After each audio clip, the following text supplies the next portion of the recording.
দেখছেন কলকাতা টিভি। ভাষ্যটি রয়েছে আপনাদের সঙ্গে। শুরু করছি 4:04। হাসপাতাল থেকে ছাড়া পেলেন অভয়ার মা। আপাতত স্থিতিশীল রয়েছেন তিনি। গতকাল নবান্ন অভিযানে গিয়ে আহত হন অভয়ার মা। চিকিৎসকদের পরামর্শে এই মুহূর্তে বাড়িতে থেকেই চিকিৎসা করছেন। সমস্ত প্যারামিটার স্বাভাবিক রয়েছে তার, এমনটাই মেডিকেল চিকিৎসকরা জানিয়েছেন। গতকাল রাতভর মেডিকাতেই ভর্তি ছিলেন তিনি এবং হাসপাতাল থেকে ছাড়া পেলেন অভয়ার মা। আপাতত স্থিতিশীল রয়েছেন তিনি। চিকিৎসকদের পরামর্শে বাড়িতে থেকেই তার চিকিৎসা চলছে। সমস্ত প্যারামিটার স্বাভাবিক রয়েছে। নবান্ন অভিযানে গিয়ে পুলিশের হাতে আক্রান্ত হন আর.জি. কর মেডিকেল কলেজের নির্যাতিতার মা এবং এই অভিযোগ যেমন তিনি তুলেছেন, পাশাপাশি বাইপাসের ধারে একটি হাসপাতালে তাকে চিকিৎসা করানো হয় এবং গতকাল রাতভর তিনি চিকিৎসকদের পর্যবেক্ষণেই ছিলেন।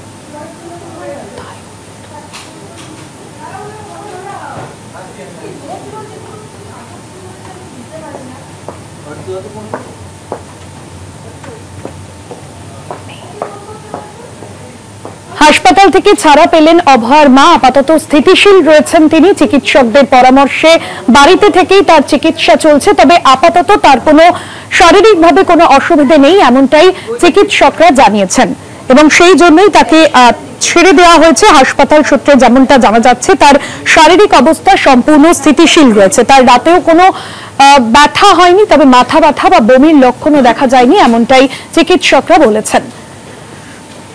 আর এই নিয়ে জানবো আরো বিস্তারিত। অরিত্র ঘোষ রয়েছেন আমাদের প্রতিনিধি নিউজরুম থেকে। অরিত্র, স্থিতিশীল রয়েছেন নির্যাতিতার মা, চিকিৎসকরা কি বলছেন তার শারীরিক অবস্থা নিয়ে?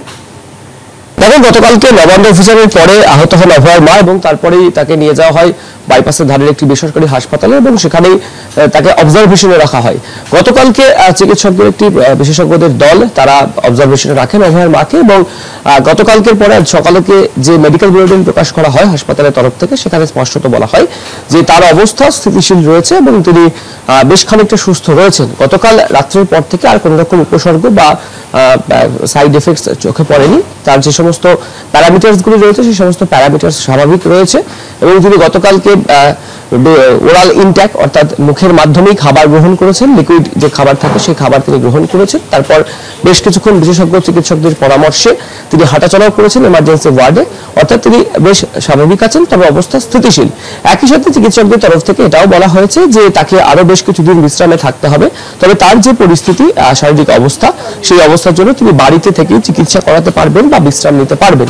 সেই মোতাবেকই দেখো, বেশ কিছুক্ষণ আগে বাইপাসের ধারে যে বেসরকারি হাসপাতাল, সেই হাসপাতাল থেকে অভয়ার মাকে ছেড়ে দেওয়া হয়েছে এবং অ্যাম্বুলেন্সে করে তার যে বাড়ি, তাদের যে বাড়ি, সেই বাড়ির উদ্দেশ্যে রওনা দিয়েছেন তিনি। যেটা শেষ খবর পাওয়া যাচ্ছে, বেশ কিছুদিন বাড়িতেই তিনি থাকবেন এবং বাড়িতেই তিনি বিশ্রাম নেবেন। তবে চিকিৎসকদের তরফ থেকে বেশ কিছু বিষয় নির্দিষ্ট করে দেওয়া হয়েছে। তাকে সম্পূর্ণভাবে রেস্টে থাকতে হবে, মানসিকভাবে কোনো চাপ যাতে না আসে সেই বিষয়গুলি নজর রাখার কথা বলা হয়েছে এবং পরবর্তী ক্ষেত্রে যদি কোনো রকম কোনো অসুবিধা হয় তাহলে সেক্ষেত্রে আগামী দিনে ফের চেকআপ, রুটিন চেকআপ যেগুলি রয়েছে সেই রুটিন চেকআপগুলো করতে হবে।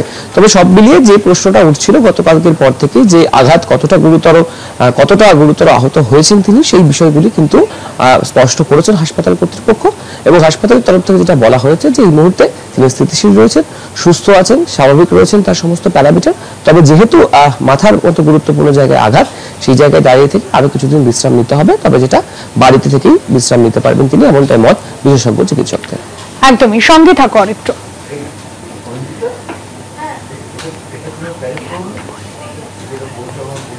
আপাতত ধন্যবাদ জানাবো তোমাকে।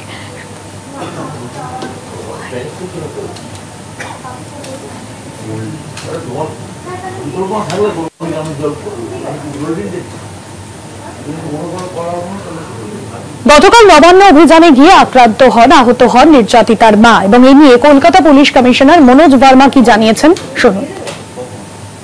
এটা সাবজেক্ট টু ইনভেস্টিগেশন আছে। CCTV footage, video footage, body ক্যামেরার ফুটেজ, ওখানে ড্রোন থেকে সার্ভেলেন্স হচ্ছিল তার ফুটেজ দেখা হচ্ছে, বিভিন্ন অ্যাঙ্গেল থেকে ফুটেজ দেখা হচ্ছে। যতক্ষণ ফুটেজ আমরা অ্যানালিসিস না করতে পারি পুরোটা, ততক্ষণ আমাদের পক্ষে বলা সম্ভব নেই। কিন্তু yes, it is a part of investigation and definitely আমরা ওটা তদন্ত করে দেখি। আজই করে ডিসিজ ওনার মা যেটা অ্যালিগেশন করছেন, নিশ্চয়ই ওনার ইঞ্জুরি হয়েছে, সেটা রেগুলেটেবল আছে। এটা অ্যাকচুয়ালি হওয়া উচিত নেই, কিন্তু কেন হলো, কী কারণে হলো, পুলিশের যেটা অ্যালিগেশন হচ্ছে পুলিশ মেরেছে সেই অ্যালিগেশন সত্যি কি মিথ্যা এগুলো সব অ্যাঙ্গেল দেখা হচ্ছে। আপনি কি অভিযোগ নিতে কাউকে পাঠাবেন হাসপাতালে যদি উনি অভিযোগ করতে চান এরকম? অভিযোগ যদি আসে নিশ্চয়ই তদন্ত করা হবে, আর যদি অভিযোগ যদি নাও আমরা পাই আমরা নিশ্চয়ই আমাদেরকে গতকাল থেকেই আমরা নিজেই তদন্ত করছি।